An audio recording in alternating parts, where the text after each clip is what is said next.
Welcome back to the deep dive. Today we have a really fascinating mission for you. We're taking a kind of historical shortcut straight into the heart of cognitive science.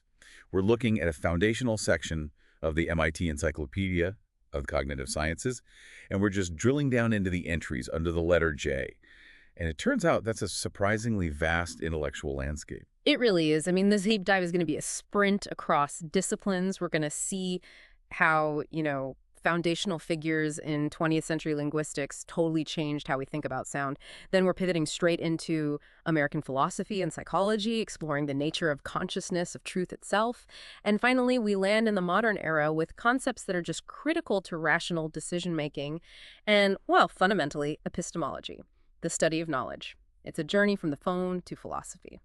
Yeah, we've got some intellectual heavy hitters coming up. So let's just jump right in, starting with a figure who, I guess you could say, gave us the first atomic theory of speech, Roman Jakobson. Roman Jakobson, yeah. Born in 1896, a true polymath, he taught at Columbia, Harvard, MIT, and his work was incredibly broad. I mean, everything from Slavic folklore and literary criticism to the meter of poetry. But his permanent anchor in cognitive science really rests on his insights into language structure. And specifically his work on speech sounds, right? The phonemes. Why was his approach so different from what linguists were doing before him? Well, for about a century, people knew that phonemes, the minimal sounds that change the meaning of a word, were special. They knew a P sound wasn't like a cough or a burp, which are just accidental human noises. But they couldn't figure out the fundamental basis for that difference. And Jacobson's answer was features. Exactly. Starting in the late 1920s, he proposed that the phonemes of all languages aren't single, whole sounds. They're actually complex bundles of a very small number of distinctive features. You can think of features like, is the sound made with the nose? That's nasal. With the lips? That's labial. Is the voice box vibrating? Voice. So if I make an M sound, I'm not just making one sound. I'm activating three distinct features at once: nasal, labial, and voiced. It's like an instruction set. Precisely, and that is the profound shift. Before Jakobson, these features were seen as sort of accidental side effects of the sound. For him, they were the raw material of which only phonemes are built. And that insight is what fundamentally separates speech from just noise. This whole concept of phonemes as feature bundles is, well, it's foundational to everything that came after in phonology. What I find so revolutionary is the move to binary features. You mentioned place of articulation where you make the sound in your mouth, which seems like it would have a lot of variation. But Jakobson and his colleagues, they suggested that most features could be boiled down to a simple plus or minus, a binary choice. Why was that so important? Oh, it was crucial. It introduced this enormous mathematical and conceptual elegance. By turning these seemingly varied features into simple on-off switches, plus, minus, present, absent, they could use the same uniform feature set to analyze both vowels and consonants. This made language structure economical, measurable, and maybe most importantly, computationally efficient. It was a huge step toward being able to model language in AI. He was showing us the minimal ingredients you need to build an entire language system. A powerful idea. The structure of sound defined by a set of binary choices. But now, let's pivot from the structure of sound to the structure of the mind itself and shift to William James. James, the founder of American psychology. He was working around the same time Jakobson was starting out, but he had a very different view of structure. A very different view. James was born in 1842, came from that famous literary family. His brother was Henry James, the novelist. He sort of bounced around different scientific fields before setting up the psychology lab at Harvard in 1890. And his thought is really defined by this deep skepticism of abstract theory. He always favored the particular, the concrete. Which he summed up in his philosophy of radical empiricism. Yes. For James, experience, or what he famously called the stream of consciousness, is this seamless, flowing flux. He argued that any concepts or boundaries we put on that flow like saying, this is an inner thought, or that is a mental state, are just artificial grids we impose. We do it for pragmatic, practical purposes, but the reality is just the continuous flow. It sounds like he's arguing that the way we categorize our experience is useful, but ultimately arbitrary. Does that lead directly to his view on truth? It does. His most famous contribution to philosophy is pragmatism, which he developed with Peirce and Dewey. The core idea is that the meaning of any concept is found only in the practical effects of using it. If you want to know what justice means, you have to look at what it does in the world. And truth, then, it loses its capital T. Precisely. For James, there's no eternal capital T truth waiting out there to be discovered. Truth is just a word we apply to a work-in-progress belief.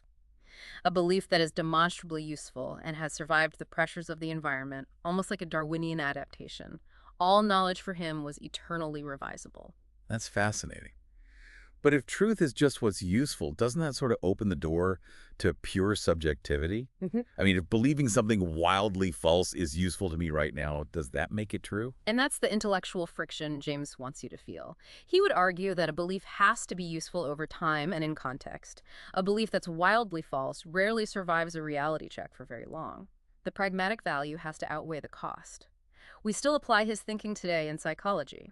He made concrete contributions, like distinguishing between primary and secondary memory, which is basically our modern split between short-term and long-term memory. And of course, the incredibly influential James Lange theory of emotion. This one always feels so counterintuitive at first. It completely flips the script on how we understand our emotions.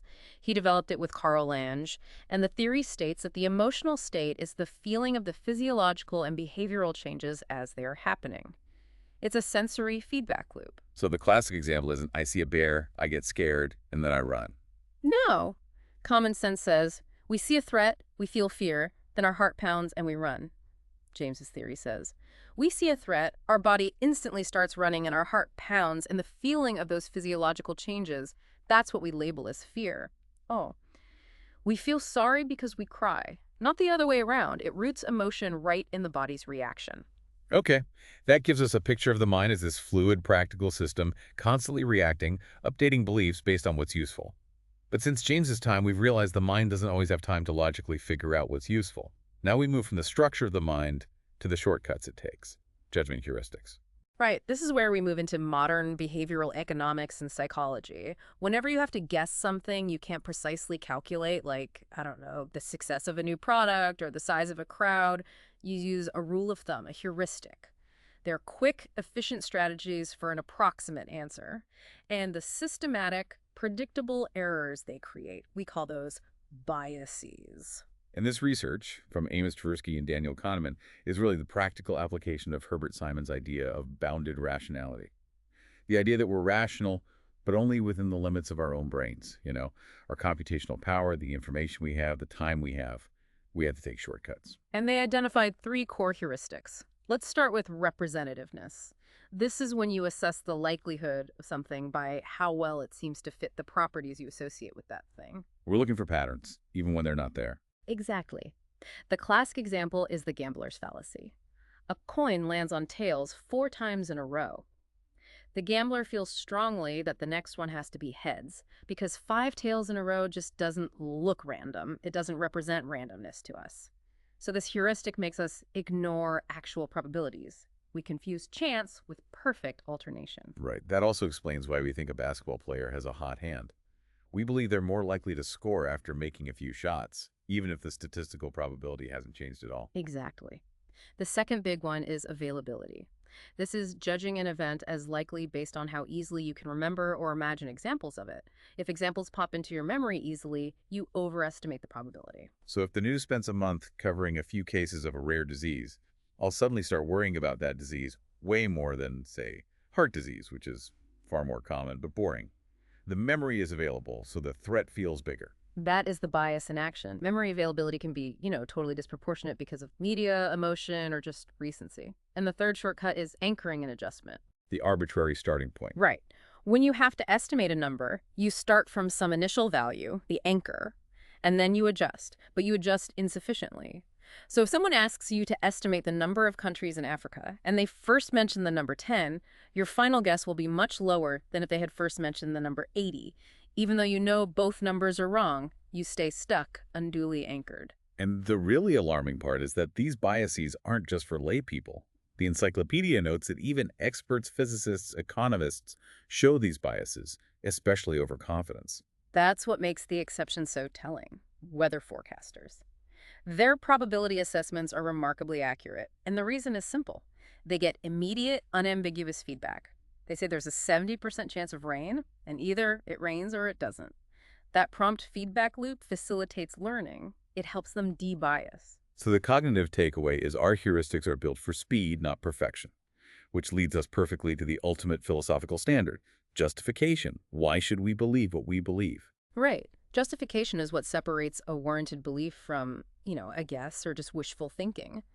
And the vast majority of epistemologists accept that justified beliefs are fallible. They're likely to be true, but there's no absolute guarantee. Good evidence can sometimes point to a false conclusion. So if we accept that we're fallible, what are the leading philosophical theories for how we get enough justification for a belief? There are three main approaches. First, you have foundationalism. Inspired by Descartes, this basically imagines a vertical structure for belief. Some beliefs, like basic perceptions, are immediately justified. They don't need inference. They're the bedrock. And all other justified beliefs get their warrant by being reasoned from those secure foundations. It's a classic building model. A bottom-up approach, starting with things that feel certain. Then you have coherentism. This theory rejects the idea of basic beliefs entirely. It sees justification not as a vertical structure, but as a horizontal web. Beliefs are justified because they mutually support each other and fit together with everything else a person believes. Coherence is the standard. It's like a spider web where every strand supports every other strand. And the third approach is where the conversation turns explicitly cognitive, tying philosophy directly to psychology. That's reliabilism. This view says a belief is justified if and only if it is produced by a sequence of reliable psychological processes. Processes that usually or reliably spit out true beliefs. And this is a game changer because it moves the question of justification away from abstract logic and into the world of empirical research. Suddenly, the reliability of our perception, our reasoning, our memory, that becomes a topic for cognitive science. So under reliabilism, if I form a belief using the representativeness heuristic, and that leads me to systematically ignore the odds, that belief is fundamentally unjustified because the process itself is unreliable. Exactly. The source notes that if you overuse confirming information, say, you attribute a cancer cure to positive thinking because of one anecdote, while ignoring all the disconfirming evidence, that psychological bias makes your belief unjustified under reliabilism. The process itself is flawed. Before we wrap up, we have to touch on that staggering critique of coherentism you mentioned. We all accept our minds are constantly processing information, but coherentism requires checking the logical consistency of our entire belief system. It raises a profound computational challenge.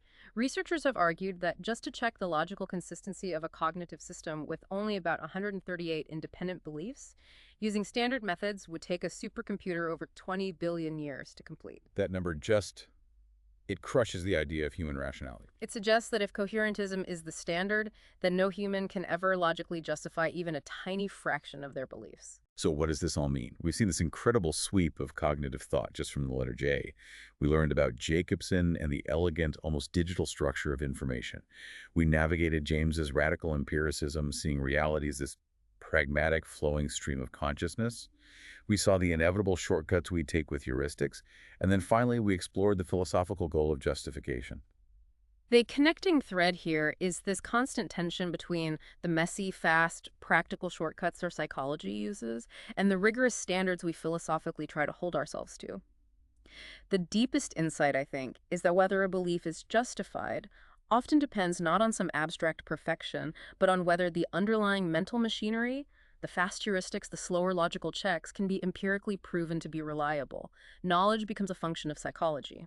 Which leaves us with this final provocative thought for you to mull over. If striving for the logical consistency that philosophical coherentism requires is computationally impossible for humans, does that inherently doom all our attempts at perfectly rational thought to failure? Does it leave us reliant by sheer necessity on William James's useful but eternally fallible work-in-progress truths?